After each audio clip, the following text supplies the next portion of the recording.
You are listening to the Centropic Oracle, an audiobook podcast of science fiction and fantasy short stories that make you think and feel.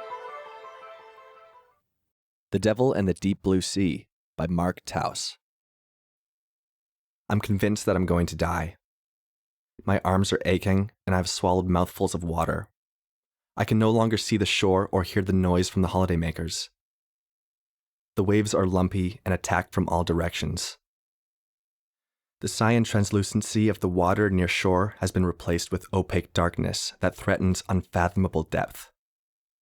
Suddenly, I am under again, back in a world of darkness, disoriented, heart pounding with an inexplicable urge to inhale, to end the struggle. But then I see the light and kick hard. Every cell in my body is screaming for oxygen as I continue the seemingly endless ascent towards the sun. I see something then, a black blur in the distance.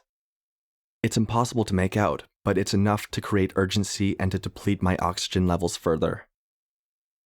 My arms and legs are leaden, but the thought of Jody telling the kids that I'm no longer around fills me with immeasurable sadness.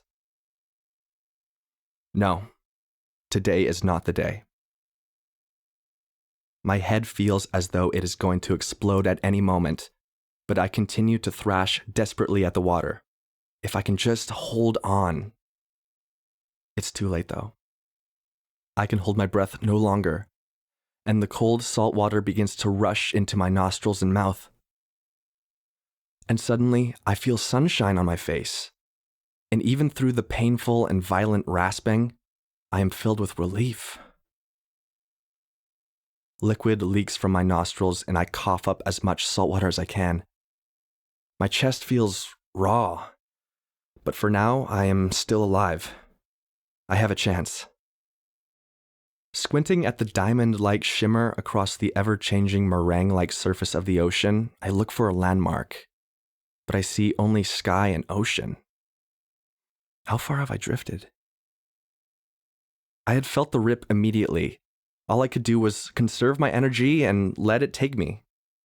Minutes before, I had been in the water with the kids, chasing them around and laughing.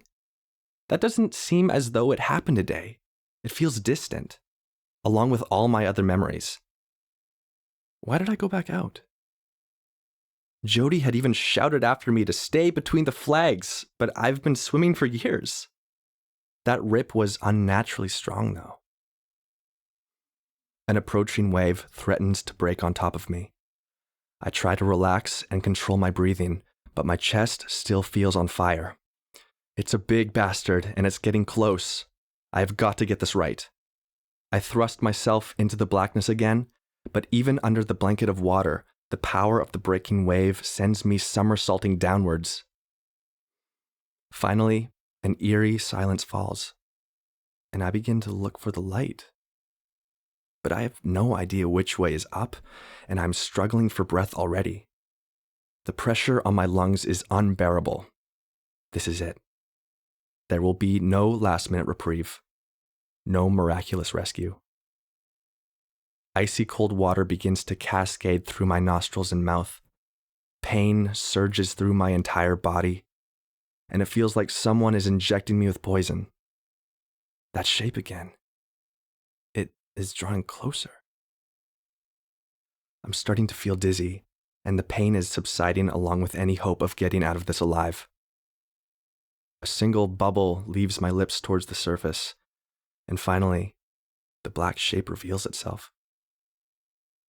With a silent and internal scream, my world washes away.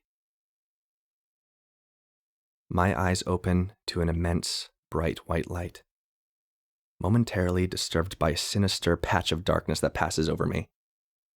But soon I am squinting away from the sun, and I see the audience of concerned faces.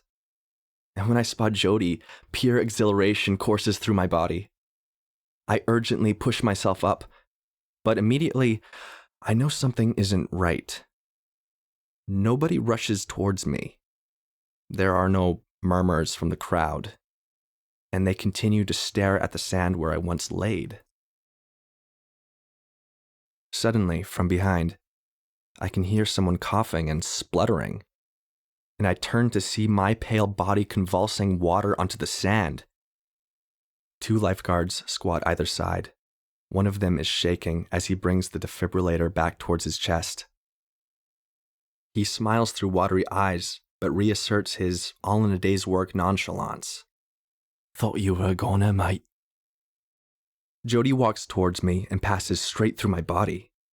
Her eyes are red and raw. Helplessly, I watch as she leans in towards the stranger on the sand and kisses their forehead. The other lifeguard is telling me to rest and not to move, that emergency services are on their way. The applause begins, and there are some whistles too. I feel so cold, more so than can be attributed to the sun disappearing behind the cloud. "That isn't me! I'm here!" I scream, but nobody looks. As the sun re-emerges, I squint to see my children standing behind Jody, and they force a smile as she turns to them. I notice the tall man standing to their left. I've never seen him before, yet he is looking directly at me. He walks over and stops only a few feet away. His face so pale, almost translucent, skin impossibly smooth. And the eyes are pitch black spheres. No pupils, no whites to be seen. And with complete neutrality, he says, "Condolences, dude. Ain't no happy endings here." I turn to watch as the entity continues to reanimate my dead body. There is a noticeable dark aura attaching itself that begins to swirl menacingly like a threatening storm cloud. "Took me 2 years ago," the man says. "People think the devil is not of this world, but he lives down there, in the darkness of the water." He begins to walk towards the ocean. "You better say a prayer for your family." My skin suddenly begins to tighten. I am losing hair everywhere, and the color is draining from my vision. I hear the ocean calling. We hope you enjoyed The Devil in the Deep Blue Sea by Mark Towse, read by Rein. If you'd like to learn more about the author and narrator of this story, or make a donation to them, follow the story page link in the description.